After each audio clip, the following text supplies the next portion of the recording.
that is being threatened, but it seems very, very, very tight in the back row. Look at Hikaru's pieces. Yeah, I mean, I'm feeling claustrophobic just looking at White's pieces there in the middle of the board. White's pieces, they're too bunched up together, not active at all. Magnus Carlsen, that's a really nice and important move in these types of positions. He just advances pawn one square, taking squares away from potentially White's bishop, White's knight, just preventing any active ideas.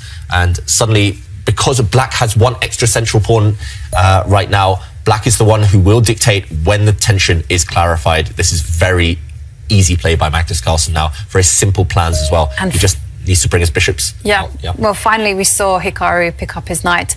And, well, you said it. All Magnus needs to do is move the light square bishop and it's out. And what is this move? Tucking the queen. Okay.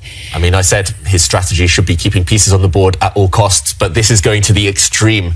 Keeping your pieces on bad squares, keeping your piece on passive squares. White's queen, yeah, I mean, that's not a good piece right now. Black can simply move his queen to an active square, and what's the problem? Yeah, right. I mean, sidestep with your queen, move it to the left side with one, just to reinforce the center. I agree with you. What is the plan? I don't know what the queen is. Well, okay, Magnus taking space on the left side, the queen side as we call it, and there he goes. He steps forward with the queen, and look at how well protected Black's center is, and look how many squares he controls. This is a dream. Yeah. I mean, I don't see how Hikaru can even think about initiating any active operations. This has been a disastrous opening for Nakamura. He's clearly come with a strategy of keeping pieces on the board, keeping pawns on the board. We're about to see the first trade. The first pieces leave the board, the first set of pawns, but yeah, I mean, White is just too cramped. Black has more space. After Black recaptures that pawn in any way, actually, you can most likely just take it back with the pawn, but maybe Magnus will get tempted to trade some pieces first. Yeah, he does take back with the pawn, and look at White's pieces. They're all camped on their first three rows. No active pawn breaks, no way to explode open the center, no threats. Everything's defended for Black. Yeah, and just look at the freedom that Black has with the rooks. I mean, he can do whatever he likes. He can put one rook here, and look how terrible it looks with the White pieces. I mean, okay. It's been very one-sided so far, but Nakamura decides to finally stake a claim in the center, allowing Black's pawns even further forward, now dropping back the White knight. At least he's, okay, Black now dropping back his bishop, lining up the same strategy that he used in the previous game to win, in the previous blitz game. Black's queen and Black's bishop on the same diagonal again, potentially going to threaten checkmate. White now wasting so much time with his queen. White's queen doing nothing pretty much. White's knight is having to retreat. Black has the bishop pair. Black has more space. Black has a potential attack. Yeah. This is dominance from Magnus Carlsen. Total. This is a flawless display of domination. And now you can see the next move that's going to be coming is some pawn moves, like Harry the H pawn is going to start moving, and where can... That Black pawn is going to advance, dislodging the White knight in front of the White king, and White's king will have no more protection. Okay, the White king goes to the corner, but what's the idea? Black's pawn is just going to advance. Well, you've got to make a move, David. And time situation, okay, Magnus is just under 2.5 minutes. Not that worrying for these speed demons. Okay, Black just takes his bishop off the bottom rank, connecting the Black rooks. White's queen sidesteps. White would love a queen trade right now. Magnus should not go for it.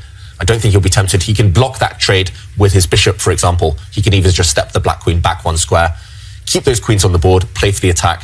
White has no counterplay. White has no active plan in the position. And I'm just going to jump in and say that the fourth game between Fabiano Caruana and Jan Pomniachtchi ended in a draw. Okay. So in about 14 minutes, they too will head into tie breaks on the first blitz game. So we do have a lot more tension and a lot more fun to go in today's show. Yeah. David, your suggestion has been played. You know, Magnus is not having a queen trade and now is simply aligning the rooks. And the big question is always, what is White going to do? Black doesn't need to do anything fancy. Okay, Black retreats his bishop the whole way back. And note how he keeps the queens on the board. Trading the queens would suddenly release all the tension. White would never have to worry about checkmate anymore. Now Black's pieces, they're slowly starting to swarm towards White's king's position, towards that king side. Black's knight now joining the action, also stepping out of the way of Black's pawns. Black's pawns are about to start running up the board on that right flank. That's where Black has the advantage. Black actually has more pawns, a pawn majority on that side of the board. That's where he should be playing. Look at White's pawn majority. White has extra pawns on the left side, but what's he doing over there? there's simply White's rooks are blocked in, White's knights are blocked in. I wouldn't be surprised if Nakamura calls it a day sometime soon, because I don't even see a move for him. This has been one of the most one-sided blitz games I've ever seen between these two heavyweights. Wow. Yeah, but you never won a game by resigning, so you just got to keep going and trying not to lose on every move. Okay. His face, Nakamura, he knows. It's he ugly. Can't even find a move. Can you...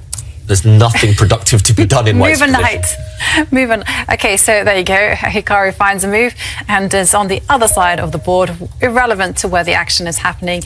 And Magnus just seizes space. Look at him, he's jumping on the chair. Yeah, that's how I used to sit when I was a kid. But yeah, Magnus, he's giving himself that energy. Look at Black's pawns, they are coming. The White rook trying to create some chaos, finding an open line.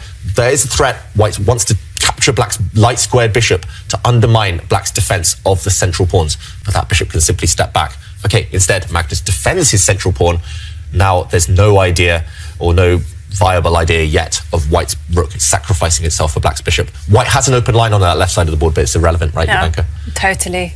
I mean, what is the rook doing? The real action is happening on the right. The White king is about to get seriously hunted, and the black pawns are just going to start motoring down. This is every chess player's dream position, and to have it in a must-win situation. I mean, look at the bar as well. +5 for Black, and material is level on the board.